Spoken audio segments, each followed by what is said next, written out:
नमस्कार, मैं संत कुमार। आप देख रहे हैं जनचेतना न्यूज। जनचेतना न्यूज में सभी दर्शकों का हार्दिक स्वागत है। महाराष्ट्र में कुछ महीनों में विधानसभा चुनाव संपन्न होने हैं। विधानसभा चुनाव को लेकर तैयारियां जोर शोर से चल रही है।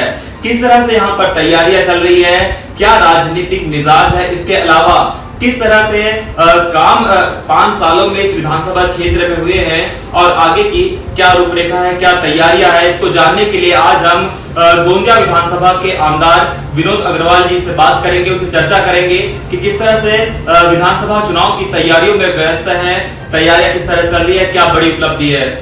सर, आपका जनचेतना न्यूज में बहुत बहुत स्वागत है। धन्यवाद जी सर, इन दिनों आप विधानसभा चुनाव की तैयारियों में व्यस्त हैं, किस तरह से तैयारियां चल रही है। आज मैं समस्त गोंदिया विधानसभा की जनता को, गोंदिया जिले की जनता को नवरात्रि की इस शक्ति के भक्ति के पर्व की, साथ में दशहरा की मैं बहुत बहुत शुभकामनाएं देता हूँ।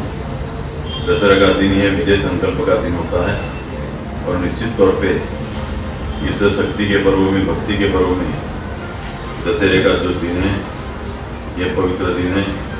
परम पूज्य डॉक्टर बाबा साहब अम्बेडकर जी ने भी इसी दिन दीक्षा ली थी और हिंदू संस्कृति में भी हम विजयादशमी को विजय उत्सव के रूप में मनाते हैं। और मुझे पूर्ण विश्वास है कि गोंदिया विधानसभा की जनता, आज गोंदिया विधानसभा की जनता ने मन बना लिया है।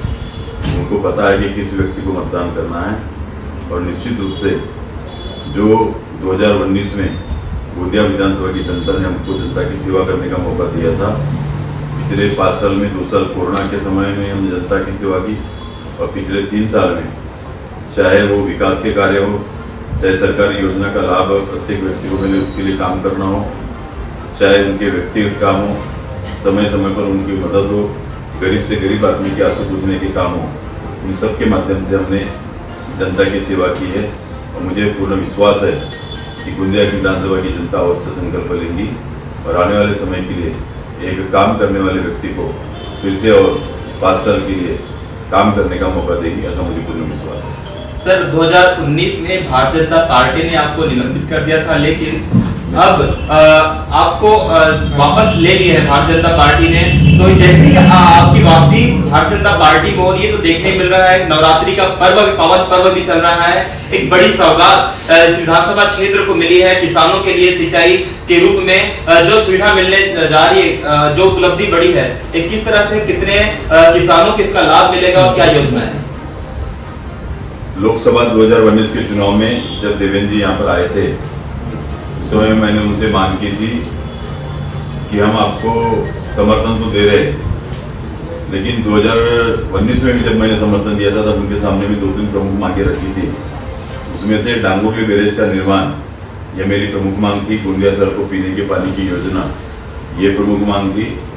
इसके साथ में गोंदिया के कचरे का विल्हेवाट का प्रकल्प, डंपिंग यार्ड जिसको हम नहीं कह सकते, जिसको घन कचरा प्रकल्प व्यवस्थापन बोलेंगे, उसकी हमने मांग की थी। और आज मुझे खुशी है कि देवेंद्र जी ने अपना वादा निभाया है। मैं शिंदे सरकार का, एकनाथ जी शिंदे का, माननीय देवेंद्र जी का, माननीय अजीत पवार जी का मैं विशेष रूप से आभार व्यक्त करता हूँ। कल ही मंत्रिमंडल की बैठक में 395 करोड़ रुपए की मंजूरी आज डांगोरली बैरेज को मिली है। इसकी मैं गोंदिया विधानसभा के समस्त जनता को, यह उनके कारण हो पाया है, उनके शक्ति के कारण हो पाया है और इसका श्रेय मैं गोंदिया विधानसभा की जनता को देता हूँ। सर, नल जल योजना का लाभ बहुत से ऐसे ग्रामीण हैं जिनको नहीं मिल पा रहा है, क्या इसको नल जल योजना से जोड़ा जाएगा।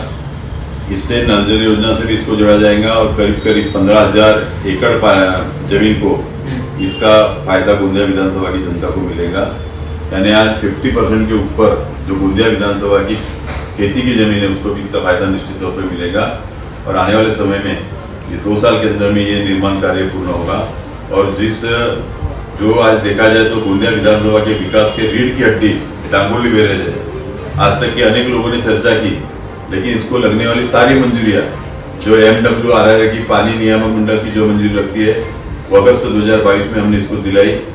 जो हमारे राज्य तांत्रिक सलाहकार समिति की मंजूरी लगती है वो 2023 में दिलाई और आज 2024 में प्रशासकीय मान्यता दिलाए। आज मैंने जो देवेंद्र जी को पत्र लिखा था उसमें क्लियर उन्होंने प्रशासकीय मान्य के लिए प्रस्ताव सादर करने के लिए राज्य के मुख्य सचिव को पत्र लिखा था और आज यह मांग पूरी हुई। इसलिए मैं गोंदिया समस्त जनता का बहुत बहुत आभार व्यक्त करता हूँ। सर जैसे ही आप इधर चुनाव जीतते हैं तो कौन से ऐसी बड़ी उपलब्धि की और कौन से रणनीति के साथ आप काम करेंगे?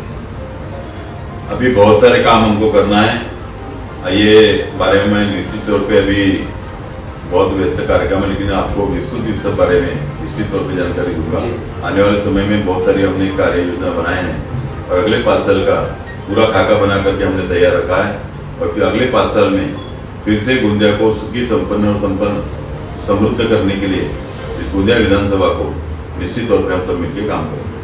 तो देख रहे थे आज हम गोंदिया विधानसभा के आमदार इनसे बात कर रहे थे, जान रहे थे कि किस तरह से वो विधानसभा चुनाव की तैयारियों में व्यस्त हैं, किस तरह से बड़ी उपलब्धि इस क्षेत्र को जो मिली है उसके बारे में उन्होंने विस्तार जानकारी दी। इसी तरह और भी वीडियोस और न्यूज को देखने के लिए आप जनचेतना न्यूज को सब्सक्राइब करें, वीडियो को लाइक शेयर जरूर करें। धन्यवाद।